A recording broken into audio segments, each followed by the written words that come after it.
He'll give it to Chris Brown. Touchdown. Here's Calhoun. The freshman will score. Touchdown. Not even Newman can catch him. They go to Brown again and into the secondary. He breaks clear to the 40. He may go 30, 20 down the sidelines. Touchdown. And he's going to scramble away to the 20, to the 15, to the 5. Interception. Moore to the 30. Breaks a tackle. He might score. He does. Incredible. Got a great block from Drum. Brown dives, scores. Buffaloes. Here he is again. Broke a tackle. Cut back. One man to beat. Here goes Calhoun down the sideline. Touchdown, Buffaloes. And that will do it. Colorado, Big 12 North champs. The 2002 Colorado Buffaloes built a season of success around teamwork, perseverance, and a commitment to the traditions added with every game played and every jersey worn. At 9-5, the Buffs defended their crown as Big 12 North champs, registering lasting moments in a season full of memories. Chris Brown leading the nation with a streak of 8 100-yard games. The excitement brought to the table by new faces in J.J. Billingsley, Brian Calhoun, and Jeremy Bloom. Defense winning games, Donald Strickland, Medford Moore, Corey Masoni. The leadership exhibited by captains Wayne Lucier, Justin Bates, and Tyler Brayton. Back-to-back victories over rival Nebraska. And dedicating the season to coach, mentor, and friend Tom McMahon, Coach Mac.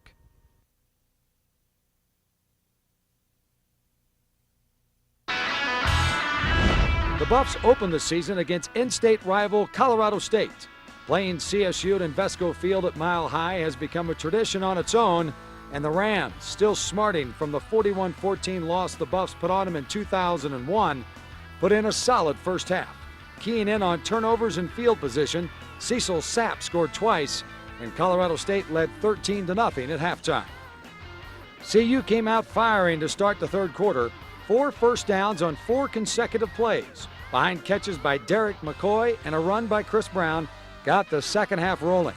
The best drive of the day stalled when the referees ruled a fumble deep in the red zone, but CU recovered on the ensuing drive with Phil Jackson going over the top and intercepting Bradley Van Pelt, saving a touchdown. Van Pelt over the middle looking for Kapari, and it is intercepted. Picked off by Phil Jackson, and Colorado finally gets a turnover. The defense held the Rams to under 40 yards in the third quarter and kept the score to 13-0.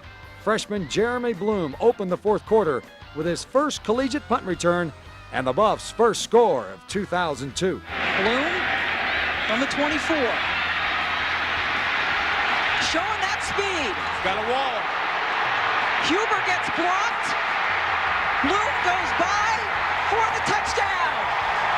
What a debut for Bloom. Colorado's next possession led to its second score.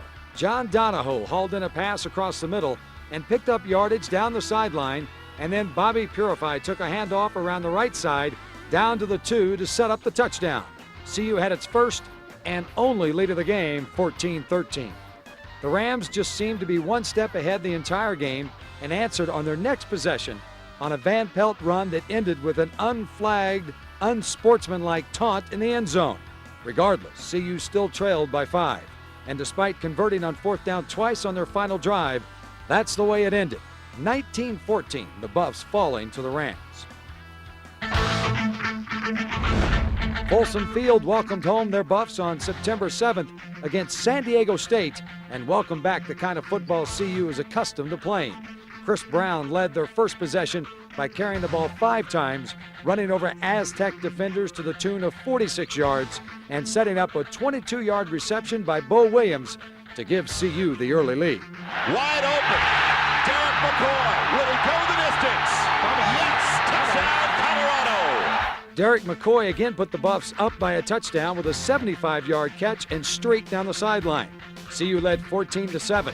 San Diego State answered with its own excitement on a long run to tie the score at 14. Senior Mark Mariscal, the nation's leading punter in 2002, boomed a career-best 66-yard bomb 2 drives later, setting up freshman Akarika Don's highlight moment of the season. Oh, he brings it out. Unbelievable. And now it's going to be a touchdown for Colorado. With the score 21-14, the Buffs hit the ground running in the second half. Senior quarterback Robert Hodge came in to lead the offense, picking up where he left off before transferring to CU from junior college last season. Chris Brown continued to run hard, and Bobby Purify added yards around the Aztec defense, including a long run with less than 4 minutes remaining in the third quarter to set up a 1-yard push from Brown. Simmons breaks a tackle, comes across the 40-yard line, and that is where he is hit. The hit made by Donald Strickland. He stopped Simmons in his tracks, lifted him up in the air, and threw him down. And if it was a wrestling match, he would have had a pin. The defense on the Buffs side of the ball was fierce. True freshman J.J. Billingsley made a name for himself in his first game at Folsom by breaking the record for tackles by a freshman when he chalked up 15. Quite a debut for the Colorado recruit. Junior defensive back Clyde Sorrell, not to be outdone, registered 12 tackles of his own, including a sack and a tackle for loss. The rest of the Colorado D chipped in as well, pounding San Diego State at the line of scrimmage. The offensive line, who had been opening huge holes the entire afternoon, put the game well out of reach in the fourth quarter, blowing back the Aztecs and giving Chris Brown the lane he needed. Here's the handoff again, and right up the middle, Brown. This one's going to go 15, 10, 5, a touchdown for Chris Brown. Brown finished the day with 185 yards and 2 touchdowns. Playing their second home game in as many weeks, the Buffaloes faced their biggest test of the season in the USC Trojans. Bo Williams was able to keep a handle early in the contest, but it turned out to be one of those games where the Buffs just didn't have an answer for the Trojans and eventual Heisman Trophy winner Carson Palmer. Case in point, USC's first score, a 4th and 8 pass that broke free for a 32-yard touchdown. Sean Tufts and the Colorado defense held their ground for much of the first half, filling holes and making tackles they needed to keep their heads above water, waiting for some points of their own, or at least some momentum.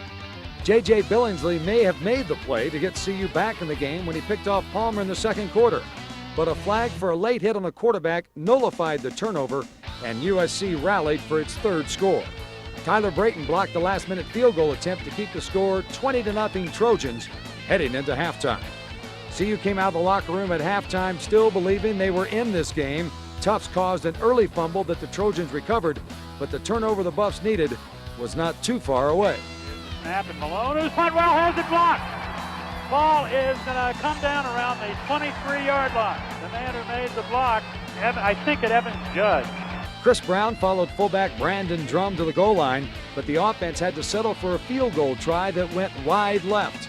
Again, the Colorado D held, putting the pressure on Palmer and keeping him out of the end zone. Mark Mariscal had a record day as he averaged 57.5 yards on 8 punts, including a school single-game record of 7 punts of 50 yards or longer, and providing CU's next opportunity to get back in the game. Snap, and the punt. Fair catch is called for by Kelly, hits him in the back, and Colorado's got the ball. Sean Tufts is on it at the 18-yard line. CU finally got on the scoreboard with kicker Patrick Brome putting through a 43-yard field goal. The Trojans led 20-3 and were successfully shut out in the third quarter. In the fourth quarter, the wheels fell off the wagon, and the Buffs headed to the showers, having lost one of the worst games in school history. It was make or break time for a team now out of the polls with a 1-2 record.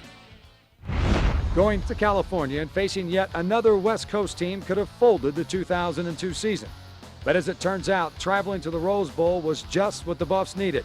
As they took the field against the UCLA Bruins, Colorado knew what it had to do, and now was the time to do it. The first quarter was back and forth, a scoreless battle in an attempt to determine who was going to be the big dog on this day. Drops back, screen pass complete, near side at the 45-50, 45-40, 35-30, down the near sideline. Medford Moore stepped up in the early going to put the pressure on UCLA tailback Akil Harris. And defensive end Gabe Nineheist did the same to quarterback Corey Paz. But on a reverse, the Bruins scored first. Then, the Chris Brown show began. Hand off to the tailback. That's Chris Brown, the big man at the 25-30, 35-40, down the far sideline, 45-50. The 38-yard run off the left side ignited the entire Buffs team. Derek McCoy took off on a reverse of his own, kept it and raced into the end zone, but a penalty brought the ball back to the 19-yard line, where Brown went left, reversed, and motored back to the opposite hash mark and in for the tying score. Running right, he'll go to the end zone untouched. Touchdown, Colorado. Back to Buffalo's football. Hodge, handoff, that's to Brown. Runs it straight up the middle. Buffaloes are running the football and wearing the Bruin defense down. Chris Brown was taking over the game with his power running, and complementing it nicely was the finesse of Robert Hodge and Bobby Purify, who continued to connect on big yardage plays down the sidelines. Knotted at sevens, Patrick Brome found his mark and put the Buffs up for good with a 29-yard field goal just before halftime. Hodge led his team onto the field in the third quarter with the same focus they had found in the first half. He hooked up with Bo Williams on a tightrope sideline play, setting up Brome's second field goal, this time from 39 yards to put CU up by 6. The real backbreaker for the Bruins was a series of 3 plays that followed. Senior Tyler Brayton owned the UCLA line and threw Paz to the ground for Colorado's second sack of the day. Paz then stepped into the pocket and was intercepted by linebacker Corey Masoni, patrolling the middle, giving the Buffs the turnover they needed. Robert Hodge to wide receiver Barry Kunkel, back to Hodge. The throwback went for 29 yards. The Buffs could do no wrong. Ball is given to Chris Brown. Touchdown. Right up the middle.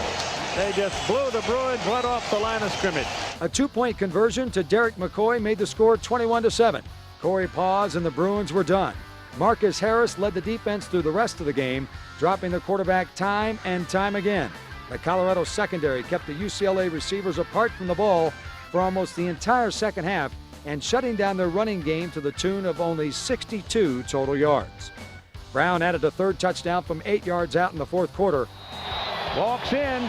A Colorado offense that had struggled a week earlier rallied around one another to find yards and points in the Rose Bowl.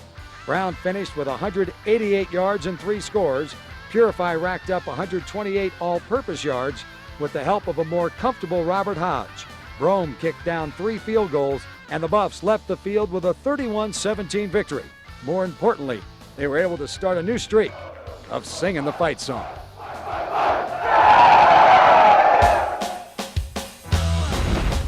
The October 5th game against the highly ranked Kansas State Wildcats opened up the Buffs' Big 12 title defense and was one of the most exciting games of the season. CU opened the scoring with Hodge going deep to Derek McCoy for a 41-yard bomb to the KSU-1, setting up Chris Brown's push across the goal line. The Colorado defense came to play this game. They stuffed quarterback L. Roberson on the Wildcats' first possession and got the ball back in Hodge's hands, where he struck again on the first play from scrimmage. And Hodge on first down is going to put it up, and he's going to try to go deep. Got a man in a foot race. Here's Calhoun. The freshman will score. Touchdown. Not even Newman can catch him. 71 yards. Oh, my, what a game plan. The 71-yard reception by Calhoun put the Buffs up 14-0 and made Folsom Field erupt. The sellout crowd of more than 52,000 was going to be treated to one heck of a battle. K-State tied the game early in the second quarter, with Roberson keeping on the option play and rumbling 71 yards for the score. Big plays for big yardage. That could have easily been the headline for the game in the paper the next day. All right, Drum, this is a big third down play now as far as field position is concerned in this game. Buffaloes have got it. Open field in a foot race. Chris Brown back on the field. Touchdown. Play fake. Hodge going to look for him. Going to go to Bloom. Bloom breaks free. He's got it. Foot race. Here comes Jeremy Bloom. Headed for the end zone. They won't get him. Touchdown. Brown and Bloom answered with 2 huge scores to end the half and 2 of the longest plays in CU history. Behind Brandon Drum once again, Brown sprinted 85 yards, tying him for the 4th longest run by a Buff. And Hodge to Bloom going 94 yards not only put Colorado up 28-14 at half, it was also the longest pass play ever from scrimmage. Interception by Drew Walrus stifled one Wildcat drive, while a trick play from Sam Wilder, a defensive end posing as a tight end, kept the CU drive alive in the third quarter. A Hodge throwback to Jesse Wallace, an actual tight end, for a 1-yard score put the game even farther out of reach for the Wildcats. CU led 35-14. But K-State just wouldn't go away and provided the fireworks that made this such an exciting game. Tailback Darren Sproles muscled through for 2 scores, won an 80-yard scramble, and brought the Cats within a touchdown of tying the game. With all the drama of such a big game, it got even better. After a turnover, the Cats had driven the ball down to the Colorado 4-yard line. On 4th and 2, with the game on the line, Roberson and the option went left. Here comes the option wide. There's the pitch.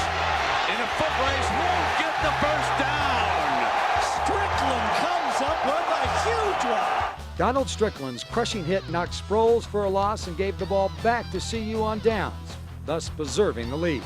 Despite giving up 100 yards rushing to both Roberson and Sproles, the Colorado passing game outgained the Cats by more than 200 yards, and Chris Brown added 167 on the ground. The Buffs walked off the field with a 35-31 win in their hardest-fought victory yet this season. Traveling to Lawrence, Kansas gave the Buffs offense even more confidence. Ready for the Jayhawks, Robert Hodge came out firing. After throwing 3 touchdowns against Kansas State, he marched down the field on the opening drive against KU and found DJ Hackett in the corner of the end zone to put CU on top 7-0. On his way to a near-record day, Chris Brown took the handoff on the next drive and went 78 yards for the score. Brown entered the game as the Big 12's leading rusher and left at the top of the nation, averaging almost 165 yards a game. His dominance was very evident against the overmatched Jayhawks. They go to Brown again and into the secondary. He breaks clear to the 40. He may go 30, 20, down the sidelines. Touchdown. The Buffalo defense brought home some highlights of its own, hounding the KU quarterback and hitting whomever had the ball. When the Jayhawks dared to throw the ball, CU was right there too. Whittemore reading the blitz, back to throw it. Now he's in trouble. He throws. Oh, it's intercepted. Look out. This is going to go the other way, and it may go all the way. Yep, it is going to be a touchdown return of about 90 yards by Donald Strickland. Behind Brown and Bobby Purify, the Buffs offense was having its way with Kansas. But the Jayhawk offense showed it had a little swagger itself, keeping pace with CU for most of the first half. Bill Whitmore, voted the Offensive Newcomer of the Year on the Big 12 Conference, found Marcellus Jones twice and kept the score 36-22 going into the locker room. But Brown and company were just too much, too often. Busting for long run after long run, the Jayhawks had to key on the run but were then burned by the pass. Hodge found Derek McCoy, who tiptoed to the back of the end zone for their second touchdown of the day. Hand the ball to the fullback, and he breaks a tackle at the 15, down to the 10, and he'll run it in for the score. That's Brandon Drum. Drum iced the game with a 21-yard scramble, and CU won 53-29. The Buffs rushed for 427 yards, their most since netting 502 and a win over Missouri in 1991. And despite allowing the Jayhawks 450 yards of total offense, the CU defense recorded a season-high 13 tackles for loss. Tyler Brayton led the way with 10 tackles, all solo, with 3 for losses. Chris Brown, now the nation's leading rusher, turned in the third-best rushing performance ever by a Colorado back with 309 yards and 2 touchdowns. CU was back in the poll at number 23 in the nation. Playing the Baylor Bears at home gave fans a chance to see firsthand how dominant the CU offense could be. Rod Snead took the opening kickoff for long yardage, and Brown, just 63 seconds into the game, blew open for a 55-yard score to put the game out of reach. He would finish the day with 187 yards of total offense and 3 scores. Colorado's defense was given the chance to make plays against Baylor as well. And that's going to be a screen. He throws it out there up. It's going to be a second throw. And that's up for grabs. Intercepted. CU swarmed to the Baylor option, stopping it at the line of scrimmage time and time again, giving the ball back to Hodge in the offense. Here comes pressure. Hodge is going to get outside and pass it downfield. It's caught down out of bounds at the 9-yard line by tight end Jesse Wallace. Second down, 3.5. Here's the give. Touchdown Brown heading toward the end zone. He's in. With the defense continuing to force 3 and outs, the game began to get farther and farther out of hand.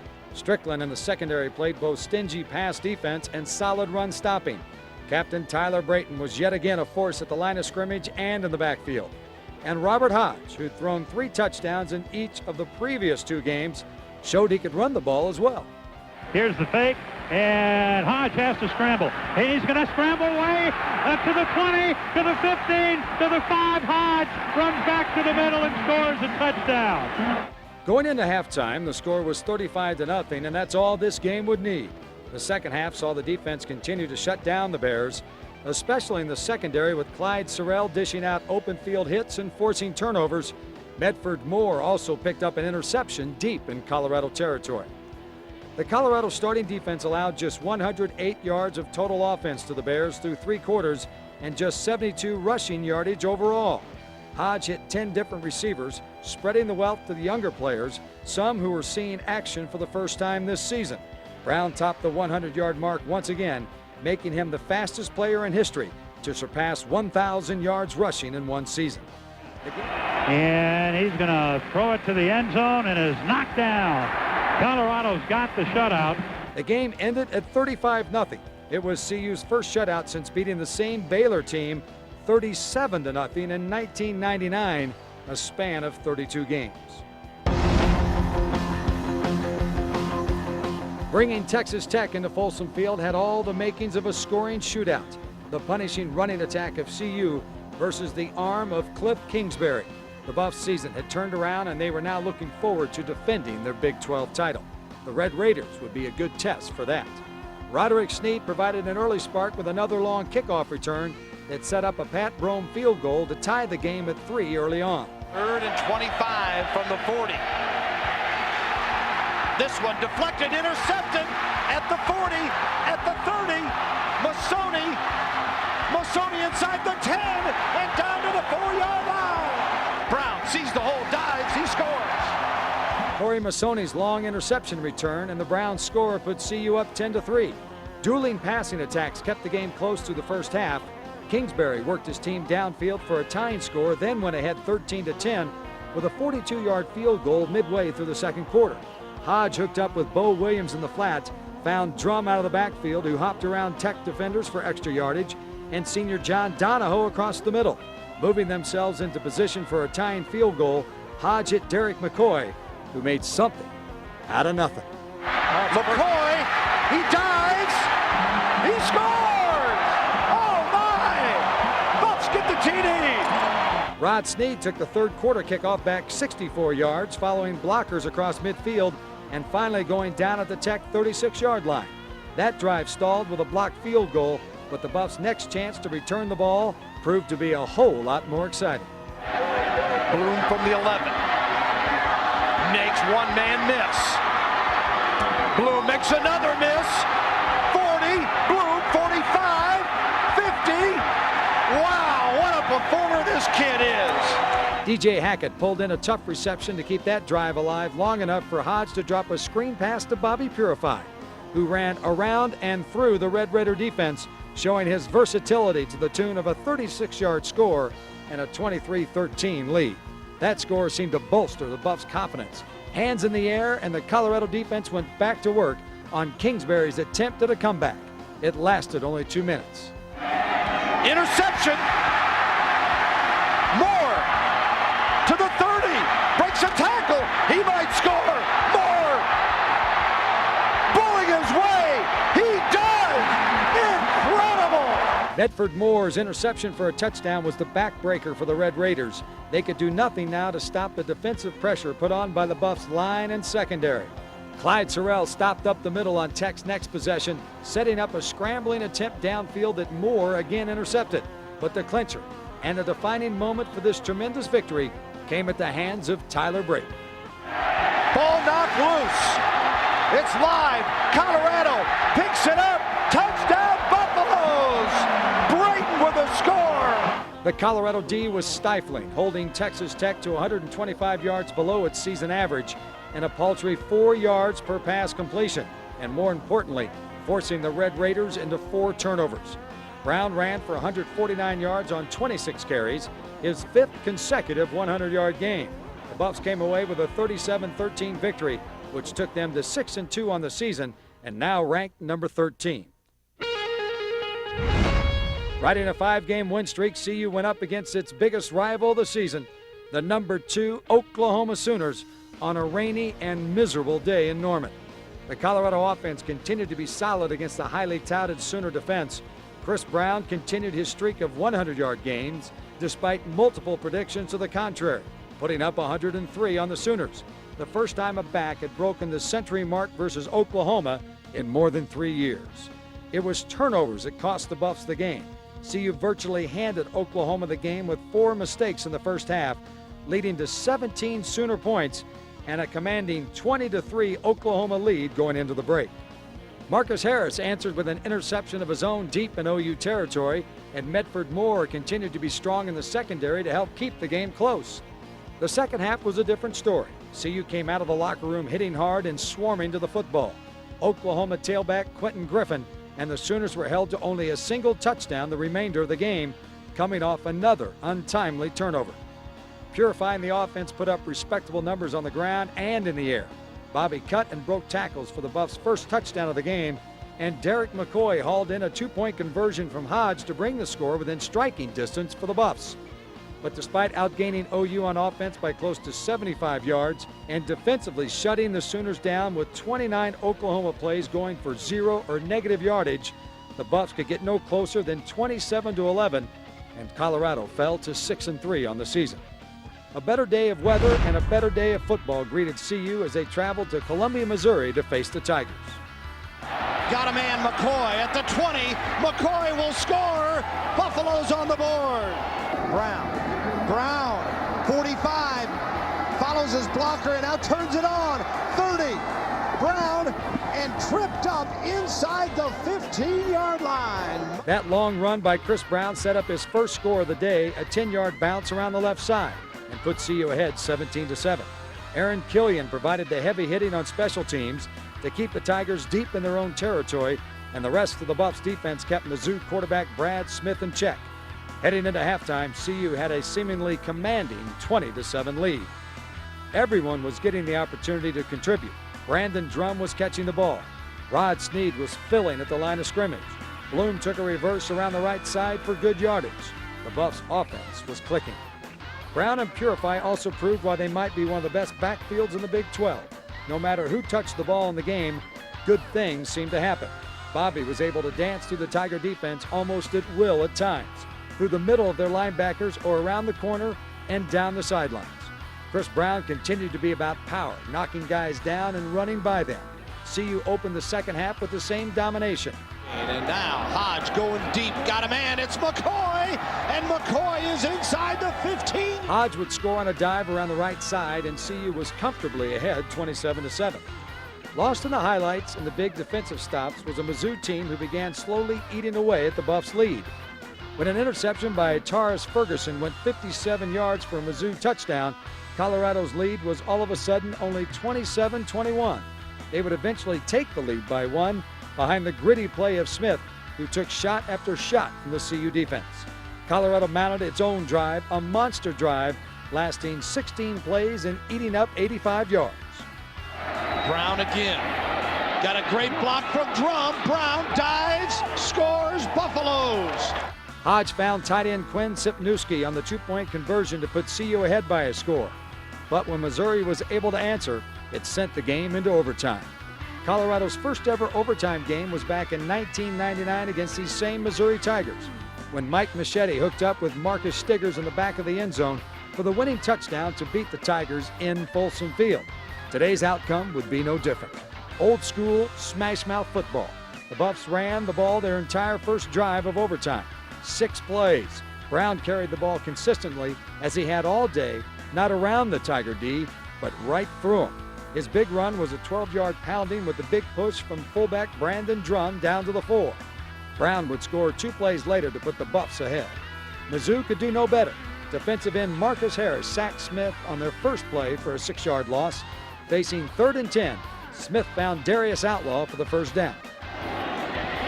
Outlaw fumbled the football. Was he down? Colorado's recovered. That's the ball game. J.J. Billingsley pounded the ball away from Outlaw, and Corey Masoni recovered, giving CU the win in overtime 42-35. In the victory, Colorado had a 200-yard rusher, another 100-yard rusher, and a 100-yard receiver, a first in school history, as Brown, Purify, and McCoy all had big days. Senior Day, the last home game for more than 20 Colorado seniors. And a big game at that against the Iowa State Cyclones. Winning would clinch the Big 12 North title at home under the lights. The Buffs were ready. Bloom set the attitude early by hauling in a pass and declaring his first down. It's that kind of inspired play that would win the game for Colorado. Hodge's 8-yard pass to DJ Hackett early in the second quarter put the Buffs up 10-7, and then back and forth the battle had started. ISU quarterback Seneca Wallace was an early season Heisman front runner, but the Buffs defensive line hounded him all evening, stripping the ball when he scrambled and protecting the goal line when he elected to throw. Wallace. Intercepted. Jackson brought it out. Big plays by Jeremy Bloom and big hits by the likes of freshman Akarika Don kept the rowdy Folsom Field crowd in the game. But it was the hands of Hackett that kept the score close. 2nd and 1, officially 9 on that carry. That means go deep. What a grab! And it is complete at the 5-yard line, DJ Hackett. Hackett's sensational 51-yard catch from Hodge set up Brown, who scored on a 5-yard run late in the second to put Colorado ahead 17-14 heading into the half. Following Ralphie out for the second half proved to be a tough time for Brown as he left the game with a bruised sternum after gaining 127 yards on the ground. The defense stepped up, chasing Wallace around the field and sticking his receivers when they dare try to catch the ball. In a game where the lead changed 6 times, every big play counted. A fumble here. Colorado's got it. The Buffaloes going to return it for a score, and it's Medford Moore. No one will catch him. Medford Moore's 71-yard fumble return and a Hodge to McCoy touchdown early in the fourth set up a quarter of scoring that would see the two teams combine for 28 points. Wallace led the Cyclones on a late drive to make things interesting. They went 70 yards on 5 plays in only 72 seconds and scored on a quarterback keeper to bring Iowa State within a touchdown. But this would become Bobby Purify's game. With Brown out, Purify stepped up and picked up his team. And Purify, watch out, Purify 45-50, Purify on the sideline, and goes to inside the 30-yard line. Purify finished the game with 225 all-purpose yards, but iced the contest, carrying the ball on every play of a 6-play, 80-yard drive and scoring the security TD. Touchdown, Buffaloes, and that will do it. Purify, and they celebrated the end zone. Colorado, Big 12 North champs. The posts will fall. The goalpost fell for the second time in as many season finales for the Buffs as they clinched the Big 12 North title again and left Folsom Field as champions. But no season, championship or not, is complete without the Nebraska rivalry game. The Buffs traveled to Lincoln knowing they would be playing in the Big 12 championship game a week later, regardless of the outcome. But that meant little when they walked into Memorial Stadium and into a sea of red. Purify started the game at tailback and carried the ball strong early on. The Colorado D stacked against the Huskers' running attack, and Masoni and the linebackers followed suit, forcing Nebraska quarterback Jamal Lord to have to look deep, something he's not comfortable with. Phil Jackson registered his 3rd red zone interception of the season and set up CU's first score of the game. And Hodge going for McCoy, got in, touchdown Colorado. While Hodge and the offense scrambled around Nebraska territory looking for yardage, the Colorado defense was putting all kinds of pressure on Jamal Lord and running back Darren Diedrich. 2 plays that proved to be the difference in the first half. 2 plays, an 80-yard bomb from Lord to Matt Harrion tied the game, and a field goal by walk-on kicker Dale Endorf, the first of his career, put the Huskers up 10-7 at halftime. But just as Purify had stepped up to control the game against Iowa State, it was freshman Brian Calhoun's turn when Bobby went down with an ankle injury. Calhoun sparked an 80-yard touchdown drive by contributing 33 yards on the ground, including 2 impressive runs behind his offensive line and setting up a guest appearance by Purify, who walked in from the 2-yard line. In the third quarter, the Buffs D simply shut down the Huskers. Nebraska was held to just 7 yards on 10 plays, half of which went for negative yardage. Included in that stat was one Nebraska drive that went 3 and out, with all 3 plays losing yards and the Colorado linebackers all over Jamal Lord. More time for Calhoun to carry the ball. Here he is again, broke a tackle, cut back, 1 man to beat. Here goes Calhoun down the sideline. Brandon Drum scored from 1 yard out and celebrated across the field with fellow fullback Lawrence Vickers as the Buffs were now in the lead 21-13 and in command of the game. Just as he's done all year, Jeremy Bloom provided some special teams excitement down the sidelines in the fourth quarter, adding to the Buffs' domination on all sides of the ball. J.J. Billingsley wanted his own Nebraska highlight moment, and he got it. And linebacker Sean Tufts, returning from a rash of injury-plagued games, busted through to stifle any late Husker threats. Horn dropped the ball. Colorado's got it. Here goes Drum. Touchdown. And it's over. Winning in Lincoln might have been the highlight of the 2002 season. It marked the first time in a decade Colorado had beaten Nebraska in back-to-back years, following the 62-36 pummeling of the Huskers in 2001. You'd have to go back to 1990 to see the last time the Buffs beat the Huskers in Lincoln. But in 2002, CU was able to run to the sidelines, battered and exhausted from a tough regular season, emotionally drained from beating unarguably their biggest rival, and sing the fight song with the black and gold faithful that made the trip, all in the shadow of the scoreboard in the background reading Colorado 28, Nebraska 13. CU rushed for 253 yards on the day behind 137 yards from Calhoun and 2 touchdowns from Drum. They would need that same kind of production in their next game, a rematch with Oklahoma, this time with the Big 12 championship on the line and a chance to defend their title. Houston, Texas welcomed the Buffs on the first weekend of December into the big game atmosphere of Reliance Stadium. It looked good for CU out of the gate as freshman running back sensation Brian Calhoun scooted around the right side for a 37-yard gain on the first play of the game. The Buffs drove to the Sooner 23-yard line before the drive stalled, and it ended without points when Pat Brohm's 41-yard field goal sailed wide right. Oklahoma answered with a 13-play, 77-yard drive with quarterback Nate Heibel throwing a touchdown pass to Trent Smith on a 3rd and goal from the CU 3. The following Sooner drive was marred by a questionable incomplete lateral that Marcus Harris recovered in OU territory, but it was ruled an incomplete pass, and Oklahoma made it 13-0 after a 21-yard touchdown pass from Heibel to Mark Clayton 5 minutes in the second quarter. It culminated a 12-play, 80-yard drive, but Phil Jackson snuck around to block Oklahoma's extra point attempt. 2 series later, CU used runs of 25 and 23 yards by Calhoun to work to the Oklahoma 14, but again was stopped by the buckling down Sooner defense. Brohm's 32-yard field goal matched his first in missing wide right, and the half would end with Oklahoma up by 13. Colorado got back into the game and had momentum on its side for the first half of the third quarter. The defense came out of the locker room and held the Sooners to 3 and out on its first series. Blake Ferguson hit a 51-yard punt fielded by Jeremy Bloom at the Buff 20. The freshman raced up the gut and sprinted 80 yards for the score, his second punt return for touchdown of the year, cutting the deficit to 13-7. The Buffs held the Sooners again, and on their next possession, Brandon Drum's 44-yard run on a 3rd and 2 set CU up in the red zone. But once again, the drive sputtered, and Brohm's 33-yard field goal just missed wide right. The Buffs were a bit deflated at that point, and OU seized the opportunity, driving 80 yards in 11 plays, with Griffin scoring from 36 yards out. The Sooners missed the deuce and took a 19-7 lead into the fourth quarter. Any hopes of a comeback were all but dashed when Oklahoma drove from its 5 to the CU 5 over the course of a 16-play, 7+ minute drive.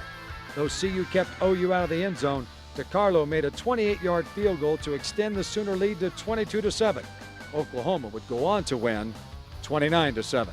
Calhoun finished with 122 yards, a sterling effort since CU was without the services of Doak Walker finalist Chris Brown and sidekick Bobby Purify, who played only a few snaps in special third down situations. At 9-4, the Buffs were headed to the Alamo Bowl in San Antonio to take on the Wisconsin Badgers. It was CU's second trip to Texas in consecutive games, and hopefully this game would fare better for the Big 12 North champs. The game started off solid on defense. Senior cornerback Donald Strickland picked off Wisconsin quarterback Brooks Bollinger and raced for an Alamo Bowl record 91-yard touchdown early in the first quarter to set the tempo for the Buffs. It would open the door to a flurry of scoring in this game. Wisconsin ran the ball as expected, and CU was there to meet their ground attack. but turnovers plagued the Colorado offense yet again, and a Robert Hodge interception late in the first half led to the Badgers tying the game at 7. The Colorado defense put a lot of pressure on Bollinger early, keeping him in the pocket and not giving him a chance to throw.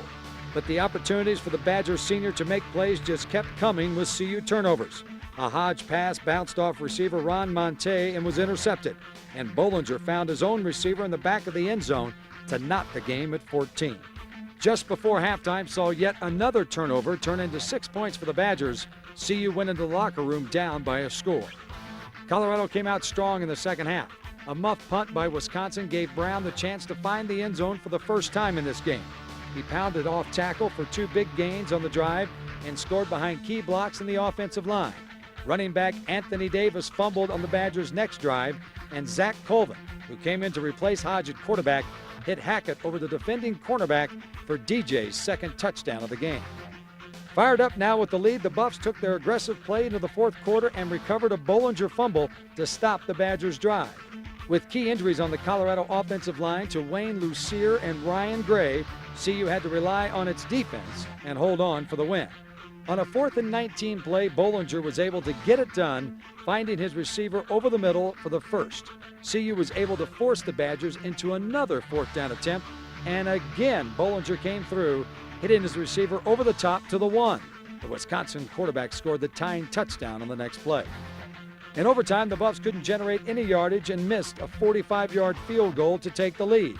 And though Colorado's defense held the Badgers to almost nothing on its possession, Wisconsin was able to convert on its own 3-point attempt, and CU lost 31-28.